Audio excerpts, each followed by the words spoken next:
9 अगस्त 2016 की सुबह चेन्नई का एगमोर रेलवे स्टेशन। भारतीय रिजर्व बैंक के अधिकारी एक सील किए गए ट्रेन के डिब्बे को खोलने के लिए खड़े हैं। इस पार्सल वैन में 342 करोड़ रुपए की भारी भरकम नकदी रखी गई थी। पुलिस के कड़े पहरे के बीच लोहे के मोटे दरवाजे पर लगी सील तोड़ी जाती है, लेकिन जैसे ही दरवाजा खुलता है, अंदर का नजारा देखकर देश के सबसे बड़े बैंक अधिकारियों और पुलिस के पसीने छूट जाते हैं। अंदर रखे 226 भारी लकड़ी और लोहे के बक्सों में से कई बुरी तरह टूटे पड़े थे।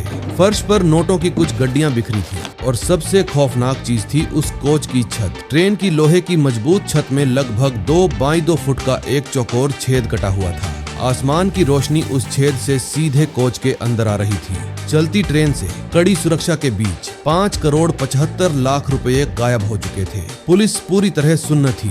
जिस डिब्बे के दोनों दरवाजे अंदर और बाहर से सील थे, जिसके ठीक बगल वाले डिब्बे में हथियारों से लैस पुलिस के जवान पूरी रात पहरा दे रहे थे, वहां डकैती कैसे हो गई? ट्रेन की छत के ठीक ऊपर 25,000 वोल्ट की हाई टेंशन बिजली की तारें दौड़ रही थी। ऐसे में कोई इंसान चलती ट्रेन की लोहे की छत को कैसे काट सकता है और बिना किसी को भनक लगे करोड़ों रुपए लेकर वो हवा में कैसे गायब हो गया? यह कहानी है भारतीय इतिहास में हुई अब तक की सबसे बड़ी ट्रेन रॉबरी की। इस नामुमकिन सी लगने वाली डकैती की नींव ठीक एक दिन पहले ही रखी जा चुकी थी। तारीख थी 8 अगस्त 2016 और जगह तमिलनाडु का सलेम शहर। सलेम और उसके आसपास की इंडियन ओवरसीज बैंक की शाखाओं में बहुत सारा अतिरिक्त और पुराना कैश जमा हो गया था। रिजर्व बैंक ऑफ इंडिया ने इस 342 करोड़ रुपए के कैश को सुरक्षित चेन्नई वापस लाने का फैसला किया। इतनी बड़ी रकम को सड़क के रास्ते ले जाना बहुत बड़ा जोखिम था, इसलिए तय किया गया कि इसे ट्रेन से भेजा जाएगा। सलेम चेन्नई एक्सप्रेस के इंजन के ठीक पीछे वाले पार्सल वैन को इस काम के लिए चुना गया।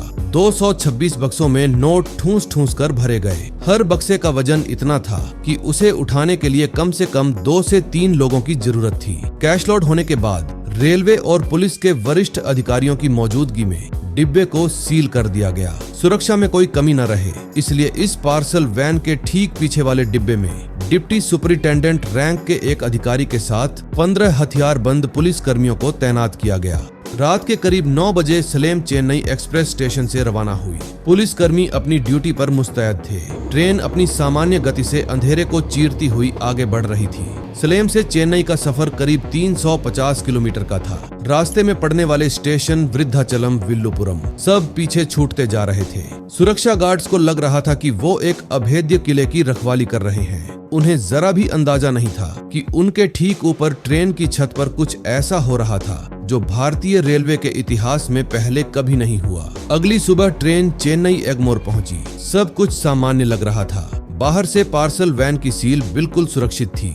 रेलवे पुलिस ने चैन की सांस ली कि 342 करोड़ रुपए सुरक्षित पहुंच गए हैं, लेकिन क्योंकि आरबीआई के अधिकारियों को आने में समय लगा, डिब्बे को तुरंत नहीं खोला गया। कुछ घंटों बाद जब डिब्बा खुला तो भारत की सबसे बड़ी ग्रेट ट्रेन रॉबरी दुनिया के सामने आ चुकी थी। जैसे ही यह खबर मीडिया में फैली, पूरे देश में हड़कंप मच गया। तमिलनाडु सरकार और पुलिस विभाग पर भारी दबाव आ गया। केस तुरंत क्राइम ब्रांच सीआईडी को सौंप दिया गया। जांच की कमान संभाली आईजी पोन मणिकवेल ने, जो अपनी सख्त कार्यशैली के लिए जाने जाते थे। शुरुआती जांच में हर उंगली पुलिस और रेलवे के कर्मचारियों की तरफ उठी। एक बंद और सील किए गए डिब्बे में चोरी बिना अंदरूनी मदद के कैसे हो सकती है? सबसे पहले उन 15 पुलिस कर्मियों से कड़ी पूछताछ की गई जो ट्रेन में तैनात थे। उनके लाई डिटेक्टर टेस्ट भी करवाए गए। रेलवे के गैंगमैन से लेकर सलेम स्टेशन के पार्सल लोडर तक हर किसी को शक के घेरे में लिया गया। लेकिन हैरानी की बात यह थी कि महीनों की पूछताछ और जांच के बाद भी पुलिस के हाथ पूरी तरह खाली थे। किसी भी कर्मचारी के शामिल होने का कोई सबूत नहीं मिला। अब जांच अधिकारी एक ऐसी दीवार के सामने खड़े थे जिसे तोड़ना असंभव लग रहा था। उन्होंने ट्रेन की छत पर बने उस छेद का बारीकी से मुआयना किया। फोरेंसिक टीम ने पाया कि छत को किसी बहुत ही धारदार और आधुनिक कट्टर से काटा गया था। छेद के किनारों पर कटे हुए लोहे का बुरादा अंदर की तरफ गिरा हुआ था, जो इस बात का पक्का सबूत था कि छत को डिब्बे के अंदर से नहीं बल्कि बाहर से, यानी छत के ऊपर बैठकर काटा गया था। लेकिन यह कैसे मुमकिन था? चलती ट्रेन पर हवा का दबाव इतना ज्यादा होता है कि वहां ठीक से खड़े रहना भी जानलेवा है, और उससे भी बड़ा खतरा था वो 25,000 वोल्ट की ओवरहेड तार। अगर इंसान का शरीर या उसका औजार उस तार से 1 फुट की दूरी पर भी आ जाए तो करंट हवा में ही इंसान को खींचकर राख बना सकता है। ऐसी खौफनाक जगह पर बैठकर बैटरी से चलने वाले कट्टर से लोहे की मोटी परत को काटना यह किसी आम चोर का काम नहीं था। इसके लिए पागलपन की हद तक साहस और महीनों की अचूक प्लानिंग की जरूरत थी। जांच को चलते हुए 1 साल से ज्यादा का वक्त बीत चुका था। मीडिया में केस ठंडे बस्ते में जाने की खबरें आने लगी थीं, लेकिन CBCID हार मानने वालों में से नहीं थी। जब जमीन पर कोई सुराग नहीं मिला तो पुलिस ने हवा में सुराग ढूंढने का फैसला किया। डिजिटल हवा में जांच दल ने एक ऐसा फैसला लिया जो भारत के पुलिस इतिहास के सबसे बड़े डेटा विश्लेषण ऑपरेशनों में से एक बन गया। पुलिस ने 8 अगस्त की रात सलेम से चेन्नई के बीच पड़ने वाले ट्रेन के पूरे रूट के मोबाइल टावर डंप निकालने का फैसला किया। टावर डंप का मतलब है उस रात उस रूट पर जितने भी मोबाइल फोन सक्रिय थे उन सभी का डेटा इकट्ठा करना। यह कोई छोटा काम नहीं था। पुलिस के पास करीब 20 लाख मोबाइल फोन कॉल्स और सिग्नल्स का विशाल डेटाबेस जमा हो गया। अब पुलिस को इन 20 लाख नंबरों में से वो नंबर ढूंढने थे जो डकैतों के हो सकते थे। यह भूसे के ढेर में सुई ढूंढने से भी ज्यादा मुश्किल था। पुलिस की साइबर सेल ने हफ्तों तक इस डेटा को कंप्यूटर में डालकर अलग अलग फिल्टर लगाए। तभी इस बोरिंग और थका देने वाली प्रक्रिया के बीच एक चौंकाने वाला पैटर्न सामने आया। पुलिस ने देखा कि कुछ मोबाइल नंबर सलेम से लेकर वृद्धाचलम तक बिल्कुल उसी गति से आगे बढ़ रहे थे जिस गति से वो ट्रेन चल रही थी, यानी वो फोन ट्रेन के अंदर या ट्रेन के ऊपर थे। जब उन नंबरों की डिटेल निकाली गई तो वो सभी नंबर मध्य प्रदेश के गुना और रतलाम जिलों के निकले। तमिलनाडु की एक लोकल ट्रेन में मध्य प्रदेश के इतने सारे नंबर एक साथ क्या कर रहे थे और डकैती वाली रात ही क्यों? यह वो पहली दरार थी जिसने इस नामुमकिन डकैती के रहस्य को खोलना शुरू किया। CBCID की एक विशेष टीम तुरंत मध्य प्रदेश के लिए रवाना हुई। वहां की लोकल पुलिस की मदद से जब उन नंबरों के बारे में जानकारी निकाली गई तो एक खूंखार नाम सामने आया, पारदी गैंग। पारदी गैंग मध्य प्रदेश का एक ऐसा आपराधिक गिरोह था जो चलती ट्रेनों और ट्रकों में चोरी करने के लिए पूरे देश में कुख्यात था। लेकिन क्या एक गांव का पारंपरिक गैंग इतनी हाईटेक और परफेक्ट डकैती को अंजाम दे सकता था? पुलिस ने अपनी जांच का जाल मध्य प्रदेश के गुना और सीहोर इलाकों में बिछा दिया। पुलिस को भनक लग गई थी कि इस पूरी साजिश का मास्टरमाइंड कोई और नहीं बल्कि पारदी गैंग का सरगना मोहर सिंह है। मोहर सिंह कोई आम अपराधी नहीं था। वह बेहद चतुर, साहसी और अपने गैंग का ऐसा नेता था जिसे सब मानते थे। करीब 2 साल की लंबी और गुप्त जद्दोजहद के बाद पुलिस आखिरकार मोहर सिंह और उसके साथियों तक पहुंचने में कामयाब रही। पुलिस ने अचानक छापा मारकर उन्हें पकड़ लिया। जब पूछताछ शुरू हुई तो मोहर सिंह ने जो कहानी सुनाई उसे सुनकर पुलिस अधिकारियों के भी रोंगटे खड़े हो गए। यह कोई अचानक की गई चोरी नहीं थी बल्कि एक ऐसा मिशन था जिसे महीनों की रेकी और मौत से खेलने की शर्त पर अंजाम दिया गया था।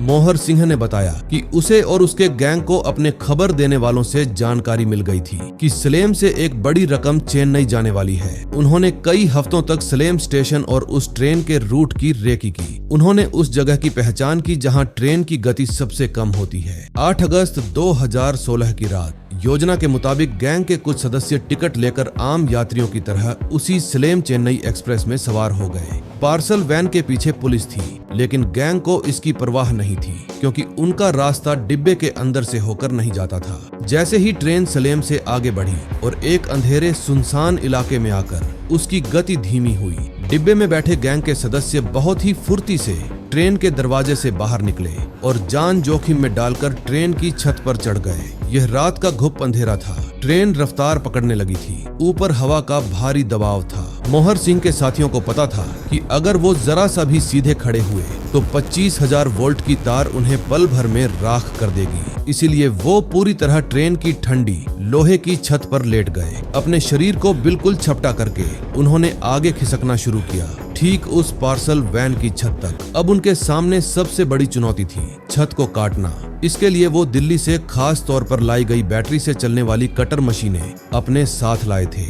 हवा की तेज आवाज और ट्रेन के पहियों की गड़गड़ाहट ने उनके कटर की आवाज को पूरी तरह दबा दिया। नीचे बैठे पुलिस वालों को जरा भी भनक नहीं लगी कि उनके ठीक ऊपर मौत का खेल चल रहा है। काफी देर की कड़ी मेहनत के बाद उन्होंने छत में वह छेद कर दिया। एक एक करके गैंग के सदस्य उस छेद से पार्सल वैन के अंदर कूद गए। अंदर बिल्कुल घुटन और अंधेरा था। उन्होंने अपनी छोटी टॉर्च जलाई और देखा कि चारों तरफ लकड़ी के भारी बक्से रखे हैं। उन्होंने अपने साथ लाए लोहे के औजारों से उन बक्सों को तोड़ना शुरू किया। उन बक्सों में 342 करोड़ रुपए थे, लेकिन वो पूरी रकम नहीं ले जा सकते थे क्योंकि इसका वजन कई 100 किलो होता। इसलिए उन्होंने 5 करोड़ 75 लाख रुपए निकाले। अब इस भारी कैश को ट्रेन से बाहर कैसे निकाला जाए, यहीं पर उनका दूसरा बैकअप प्लान काम आया। उन्होंने उन नोटों की गड्डियों को अपनी लुंगियों और कपड़ों में कसकर बांधा। ट्रेन वृद्धाचलम के पास पहुंच रही थी। गैंग को पता था कि इस इलाके में उनके बाकी साथी रेलवे ट्रैक के किनारे अंधेरे में उनका इंतजार कर रहे होंगे। जैसे ही ट्रेन उस तय की गई जगह से गुजरी, उन्होंने छेद से बाहर निकलकर नोटों से भरी वो भारी भरकम लुंगियां चलती ट्रेन से नीचे अंधेरे में फेंक दी। कैश नीचे पहुंच चुका था। अब बारी थी उनके खुद के भागने की। जैसे ही विल्लुपुरम के पास ट्रेन की गति थोड़ी धीमी हुई, मौत को मात देकर ये डकैत ट्रेन की छत से नीचे कूद गए और अंधेरे में हमेशा के लिए गायब हो गए। एक ऐसा परफेक्ट क्राइम जिसमें न कोई हथियार चला, न कोई खून बहा और करोड़ों रुपये हवा हो गए। गिरफ्तारी के बाद पुलिस ने उनके पास से काफी संपत्तियां और जमीन के कागजात बरामद किए जो उन्होंने इसी चोरी के पैसों से खरीदे थे। मोहर सिंह और उसके गैंग का पर्दाफाश हो चुका था। 20 लाख फोन कॉल्स के उस टावर डंप ने उस अदृश्य कड़ी को जोड़ दिया था जिसे अपराधी मिटा हुआ मान बैठे थे। लेकिन डकैती की दुनिया में सिर्फ ताकत और जान का जोखिम ही सब कुछ नहीं होता। कभी कभी खेल पूरी तरह से दिमाग का होता है। क्या हो अगर मैं आपसे कहूं कि 1972 में अमेरिका में कुछ ऐसा हुआ था जिसने सिर्फ पुलिस ही नहीं बल्कि पूरी FBI को हिलाकर रख दिया था। एक ऐसी डकैती जिसमें चोरों ने किसी चलती ट्रेन की छत पर मौत का खेल नहीं खेला बल्कि पूरे वीकेंड यानी लगातार 3 दिन तक दुनिया के सबसे सुरक्षित माने जाने वाले बैंक के वॉल्ट के अंदर आराम से डेरा डाले रखा। आखिर कैसे उन चोरों ने उस दौर के सबसे एडवांस और अभेद्य अलार्म सिस्टम को चकमा दिया? और सबसे बड़ा सवाल, इतनी परफेक्ट प्लानिंग के बावजूद वो कौन सी एक छोटी सी बेवकूफी थी जिसने FBI को सीधा उनके दरवाजे तक पहुंचा दिया? पूरी कहानी जानने के लिए अपनी स्क्रीन पर दिख रहे वीडियो पर अभी क्लिक करें।